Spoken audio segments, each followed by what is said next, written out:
안녕하세요. 여수름 팟캐스트 조원상 목사입니다. 여러분 그동안 잘 지내셨죠? 요즘 폭우로 인해 참 전국적으로 피해가 아주 심각한데요. 전염병에 이어 물난리까지 정말 마지막 때가 가까운 것 같습니다. 제가 아는 목사님도 교회 지하에 물이 가득 차서 복구하느냐 정신이 없다고 하시더라고요. 정말 어려운 때인데 잘 인내하며 지나도록 여러분 함께 좀 기도해야 될 것 같습니다. 그리고 어제 수요 예배 김지연 약사님이 오셔서 강의하셨는데 요즘 우리에게 참 필요한 강의인 것 같습니다. 인터넷에서 얼마든지 다시 들을 수 있으니까 우리 지체들 꼭 한번 들어보셨으면 해요. 공유도 해주시고요. 그리고 마지막으로 8월 23일 주일 여수른 예배가 다시 시작됩니다. 오후 5시죠. 다시 우리가 꿈꾸는 공동체라는 주제로 5주간 특별한 예배 여행을 할 텐데요. 이를 위해서도 여러분 함께 기도해 주시면 감사하겠습니다. 자, 오늘은 사무엘상 24장입니다.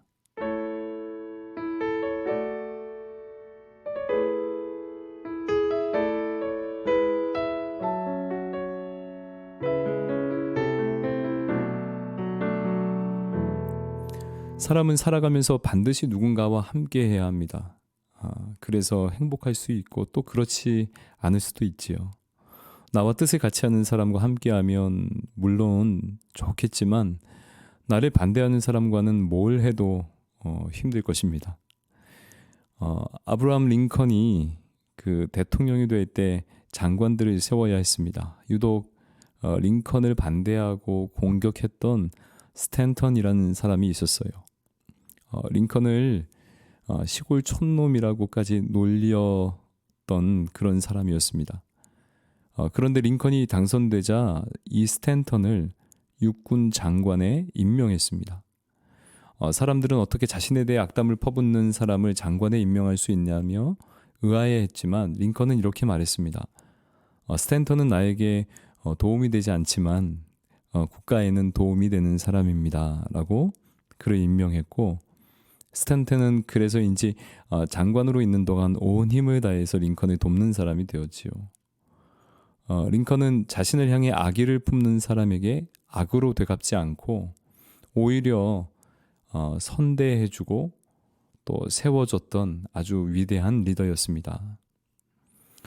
오늘 본문에도 자신을 반대하는 사람을 선대한 위대한 지도자를 우리는 볼 수 있습니다. 바로 다윗이지요.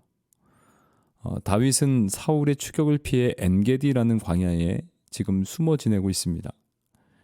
우연히 사울이 다윗의 행방을 알게 되고 추격을 시작하지요. 아주 잘 훈련된 군사 3,000명이나 거느리고 다윗이 있는 곳까지 쫓아오는데 사울에게 재미있는 일 한 가지가 벌어집니다. 갑자기 뒤가 마려운 거예요. 그래서 우연히 들어간 동굴이 마침 다윗과 사람들이 숨어있던 바로 그 동굴이었던 거예요. 3절 이렇게 되어 있습니다. 길가 양의 우리에 이른즉 굴이 있는지라 사울이 뒤를 보러 들어가니라 다윗과 그의 사람들이 그 굴 깊은 곳에 있더니. 우연도 뭐 이런 우연이 없을 거예요. 물론 냄새는 좀 참아야 하지만 다윗에게 정말 절호의 기회가 찾아온 것이죠. 제가 그 이스라엘 지역을 한번 다녀온 적이 있었는데 굴이 그 광야에 있는 그런 굴이 물론 다 다르겠지만 그렇게 우리 생각처럼 넓지 않거든요. 좁습니다. 아주 이렇게 넓지 않고 좁은 그런 굴이더라고요. 그래서 참 이 본문을 상상하면 참 이게 재밌는 그림이 그려져요. 개인적인 용무를 굴 속에서 보고 있는 사울, 당연히 무장 해제였을 테고 물론 부하들도 용무를 보고 있는데 바로 옆에 서서 지키지는 않았을 거죠. 그래서 동굴 안에서 쥐도새도 모르게 이 사울을 죽일 수 있는 기회가 다윗에게 아주 찾아온 것입니다. 함께 있던 다윗의 참모들도 드디어 하나님께서 원수를 넘기신 거라며 다윗을 부추겼어요. 그러나 우리가 잘 알고 있듯이 다윗은 사울을 죽이지 않았습니다. 그저 사울의 옷자락만 칼로 베었지요. 그리고 다윗은 이 사울의 옷자락 뺀 것조차 마음에 찔려 괴로워하며 이렇게 말합니다. 6절에서 7절입니다. 자기 사람들에게 이르되 내가 손을 들어 여호와의 기름 부음을 받은 내 주를 치는 것은 여호와께서 금하시는 것이니 그는 여호와의 기름 부음을 받은 자가 됨이니라 하고, 다윗이 이 말로 자기 사람들을 금하여 사울을 해하지 못하게 하니라. 사울이 일어나 굴에서 나가 자기 길을 가니라. 여러분 무슨 말입니까? 다윗이 하나님께서 기름 부어 세운 이 사울을 죽이지 않겠다는 것입니다. 그리고 다윗의 사람들에게도 사울을 해하지 않도록 금했습니다. 여러분 어떠세요? 지금 이 다윗의 결정과 행동이 이해가 가십니까? 다윗은 지금 동굴 안에서 참 어떤 마음이었을까 궁금해요. 그동안 나라를 위해, 왕을 위해서 그렇게 목숨까지 걸며 헌신했는데 왕의 역적으로 몰려 계속 죽음의 위협 속에 살아야 했지요. 억울함과 분함이 뒤섞여 아마 이 다윗의 손이, 이 칼을 쥐고 있는 이 손이 미세하게 떨리고 있을지 모릅니다. 어떻게 보면 인생을 고달프게 하는 원수가 지금 바로 눈앞에 있는 것이고, 칼만 한번 휘두르면 이제 도망자의 생활도 끝날 거예요. 동시에 왕의 자리에 앉아 나라를 다스리게 될 것입니다. 그러나 다윗은 사울을 죽이지 않나요? 사울의 옷자락만 베었습니다. 과연 다윗이 어떤 신앙을 가지고 있었기에 이런 결정을 했을까? 본문을 묵상하며 두 가지로 생각해 보았습니다. 첫 번째, 다윗이 사울을 죽이지 않은 이유는 그가 하나님 주권적인 믿음을 가졌기 때문입니다. 오늘 다윗의 사람들이나 본문을 대하는 우리들은 이렇게 생각할 수 있습니다. 하나님께서 드디어 좋은 기회를 주셨구나. 그렇죠. 여러분 우연도 이런 우연이 없어요. 어떻게 그 많고 많은 동굴 중에서 다윗과 사람들이 숨은 바로 그 동굴을 사울이 이용했을까? 그것도 뒤를 보려고 말이죠. 그래서 다윗의 참모들은, 다윗의 사람들은 하나님의 응답이라고 생각했던 거예요. 야, 이제 드디어 고생 끝이고 행복 시작이구나. 이런 것이야말로 바로 고진감래구나라고 충분히 생각할 수 있습니다. 그러나 다윗에게 원수 갚음이나 삶이 풀리는 것보다 더 중요한 것이 있었어요. 자, 6절. 자기 사람들에게 이르되 내가 손을 들어 여호와의 기름 부음을 받은 내 주를 치는 것은 여호와께서 금하시는 것이니 그는 여호와의 기름 부음을 받은 자가 됨이니라 하고, 다윗은 사울이 기름 부음을 받은 왕이기 때문에 건들지 않겠다는 것입니다. 머리에 기름을 붓는 것은 왕이나 선지자를 임명할 때 하는 예식으로 하나님께서 세우셨다는 뜻이죠. 쉽게 말해 사울 왕을 세우신 분은 하나님이라는 거예요. 그래서 그를 폐하는 것도 하나님이셔야 할 것이라는 그런 믿음이죠. 그래서 다윗은 아무리 원수이고 또 지금 처리하면 여러모로 편해져도 사울 왕을 죽이지 않은 것입니다. 즉 하나님께서 모든 일의 주인이자 결정권자라고 믿는 그런 하나님 주권 신앙을 다윗이 가졌던 것이죠. 여러분 이것이 중요하죠. 우리가 하나님을 믿고 신앙할 때 우리에게 이런 시험이 있습니다. 어떤 문제나 일을 인간적인 방법으로 손쉽게 해결할 것인가, 아니면 느리고 어렵지만 또 돌아가지만 하나님의 방법에 따를 것인가, 하나님의 손에 맡겨드릴 것인가. 예수님도 세례 받으신 후에 광야에서 시험을 받으셨습니다. 자신의 능력으로 돌덩이를 떡덩이가 되게 해서 주림을 해결하라는 유혹이었어요. 이는 하나님의 능력을 사용해서 지금 너에게 닥친 당장의 위기를 모면하라는 것이었죠. 광야를 허락하신 하나님의 권위에 도전하라는 것이었습니다. 사실은요. 그러나 아들로 오신 예수님은 광야에서의 주림을 자신의 능력으로 해결하지 않으셨습니다. 그 광야를 그대로 견디고 인내하셨죠. 사람은 떡으로만 살 것이 아니요 말씀으로 사는 것이라며 바로 광야를 허락하신 하나님께 순종하셨습니다. 결국 신자의 삶은 하나님께서 모든 결정과 선택의 주인이 되시는가의 싸움이라는 거예요. 하나님이 왕이신가? 하나님이 주인이신가? 다윗은 엔게디라는 실제 광야에 지금 있습니다. 또 유진 피터슨 목사님의 말처럼 상황적인 광야에도 지금 다윗이 처한 것이죠. 여러분, 광야는 히브리어로 미드바르예요. 미드바르. 그런데 신기하게도 이 단어는요, 말씀이라는 단어 다바르에서 파생된 단어입니다. 다바르, 의미가 있죠. 들리지 않는 하나님의 말씀을 듣는 곳이 바로 미드바르, 광야라는 거예요.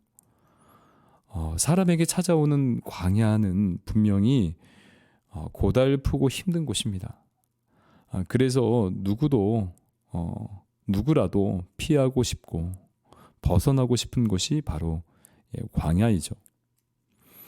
그러나 이곳에서 우리는 하나님을 알게 됩니다. 평소 잘 보고 또 듣지 못했던 그 하나님의 말씀을 듣는 곳이 바로 광야예요. 영적인 감각이 열려 하나님을 감각하는 곳이 바로 미드바르, 광야이죠. 결국 지금 다윗이 사울을 죽이지 않았다는 것은 다윗에게 처한 상황적인 이 광야를 피하지 않았다는 뜻이 됩니다. 여러분 생각해 보세요. 지금 도망자의 생활을 접고 얼른 왕이 되고 싶은 것이 사람의 마음이겠죠. 다윗의 마음이겠죠. 당장 고난스러운 광야를 벗어나고 싶지 않겠습니까? 그러나 다윗은 하나님이 세운 왕을 자기 힘으로 해하지 않았던 거예요. 그러니까 인생의 주인이신 하나님께서 세운 왕, 물론 그 왕이 지금 나의 삶의 고통과 아픔을 선사하고 있지만 그런 상황적인 광야를 피하지 않겠다는 것이에요. 왜냐하면 지금 다윗은 인생의 주인이신 하나님이 사울을 통해 분명 하실 일이 있다고 믿었기 때문이죠. 바로 이것이 하나님 주권 신앙입니다. 그런데 여러분, 이와 반대로 사울 왕은 전쟁이 급하고 사무엘이 오지 않자 사무엘이 드려야 하는 제사를 자신이 드려버리죠. 그렇게 큰 실수를 하게 됩니다. 어떻게든 전쟁에서 이겨보려고, 전쟁이라는 광야를 피해보려고 지금 사울 왕은 이전에 하나님의 명령을 저버렸던 것이죠. 그러나 다윗은 지금 어때요? 그와 반대로 훈련하고 있습니다. 훈련되어지고 있죠. 골리앗을 이기게 하신 하나님이 함께하는데도 그는 광야로 또 산으로 굴러 도망해야 했습니다. 유리하며 살아야 했죠. 그러나 주어진 상황에 그는 순종하며 피난처가 되시고 능력이 되시는 하나님을 지금 경험하고 있습니다.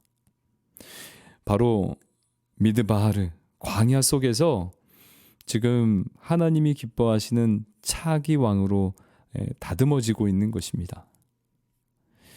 사랑하는 청년 여러분, 오늘 다윗이 자기 손으로 사울을 죽이지 않고 고난을 자처한 것을 꼭 기억하시길 바랍니다. 우리의 삶의 모든 영역의 주인은 하나님이세요. 어느 부분만이 아니라요, 모든 영역의 주인이 하나님이십니다. 사무엘서 초반에 한나의 노래가 생각이 납니다. 여호와는 죽이기도 하시고 살리기도 하신다. 가난하게도 하시고 부하게도 하시는 분이 바로 하나님이시다. 바로 하나님 주권 신앙이죠. 우리가 보고 있는 이 사무엘서의 주제이기도 합니다. 하나님이 세우신 사울, 하나님이 허락하신 관계, 또 하나님이 있게 한 그곳에서 겸손과 인내로 견뎌내며 주권자이신 하나님께 순종하는 그런 저와 여러분 되시길 간절히 축원드립니다. 하나님이 허락하신 광야 속에서 하나님을 경험하는 은혜가 있기를 간절히 바라요. 모든 영적인 지각이 열려 더 하나님께 순종하며 선하신 그분의 손에 다듬어지시는 그런 아주 복된 우리 여수른 되길 바랍니다. 자, 그리고 두 번째, 다윗이 사울이 죽이지 않을 수 있었던 것은 바로 소망이 있었기 때문입니다. 사울이 시기하면서 다윗의 상황은 계속 좋지 않았죠. 정도가 점점 심해졌고 다른 나라까지 망명했습니다. 그러나 성경은 계속 다윗이 왕이 될 것을 증거하고 있어요.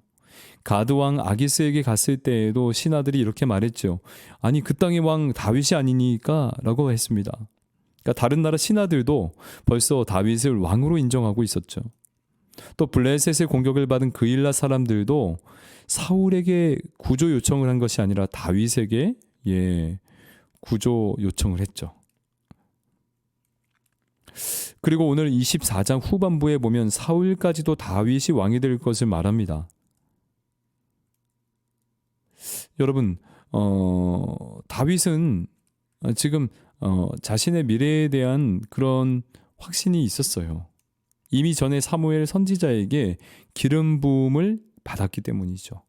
하나님께 기름 부음을 받았습니다. 그래서 앞으로 사울의 나라는 점점 쇠퇴할 것이고 자신의 나라는 견고해질 것을 다윗은 알고 있었어요.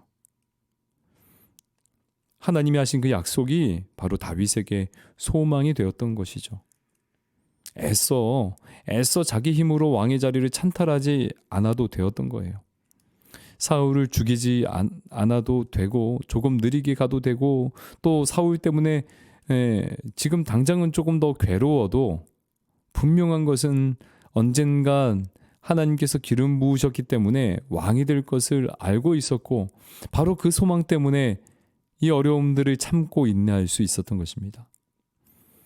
우리도 마찬가지입니다. 이 땅에서의 삶이 고난스럽고 힘들어도요. 때론 앞이 보이지 않는 것처럼 느껴지고 또 남들보다 느리고 또 돌아가는 것처럼 그렇게 보여도요. 우리가 참고 견딜 수 있는 이유는 바로 소망 때문입니다.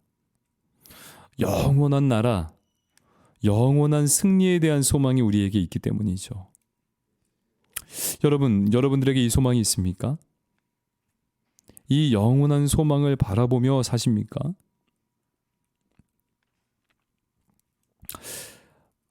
초대교회 시대에 아주 위급한 상황이 있었습니다. 당시 로마 황제가 기독교인들을 박해했죠. 자기 정치적 야망을 이루기 위해서 황제 숭배라는 정책을 폈고 또 어때요? 그 유대교로 돌아오라는 압박도 있었어요. 기독교를 아주 핍박했습니다. 유대교로 돌아오지 않으면 사회적인 불이익을 당하게 했고 또 게다가 로마의 대화재 사건까지 일어나면서 소수였던 그리스도인들이 이유 없이 감옥에 갇히고 그렇게 범죄자로 몰렸던 그런 아주 어려운 일이 있었습니다. 아주 때로는 억울한 죽임을 당해야 하기도 했지요.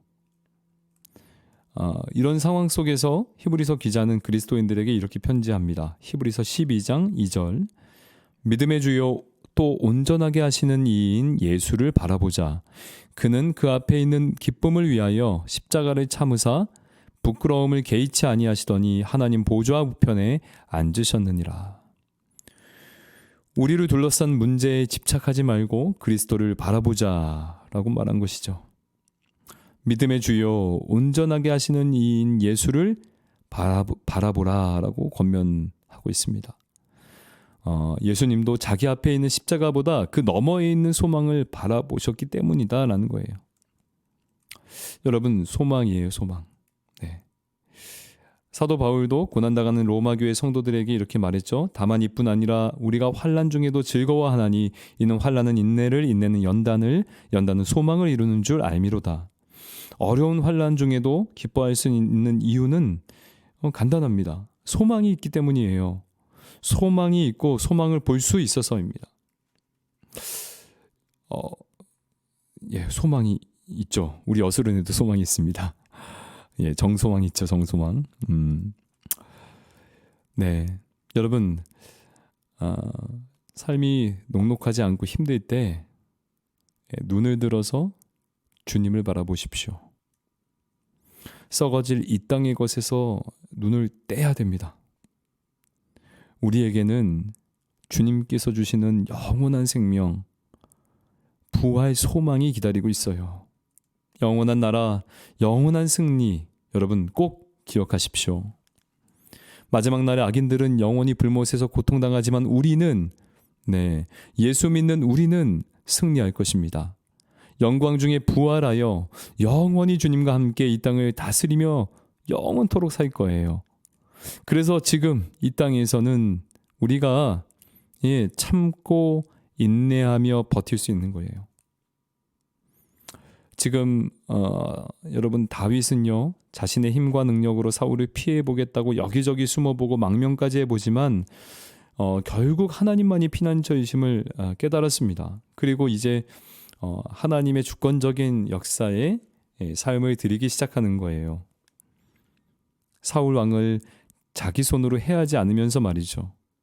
그렇게 계속 광야에 머무는데 결국 그 시간은 다윗을 다윗되게 하고 있습니다.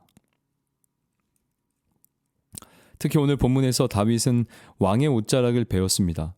학자들은 옷자락을 배웠다는 것에 신학적인 의미를 부여하죠. 옷은 신분을 상징하는데, 그래서 사울의 옷자락이 다윗에게 배임당한 것을 비공식적이지만 왕권이 승계되었다라는 의미로 해석합니다. 그렇죠. 맞죠.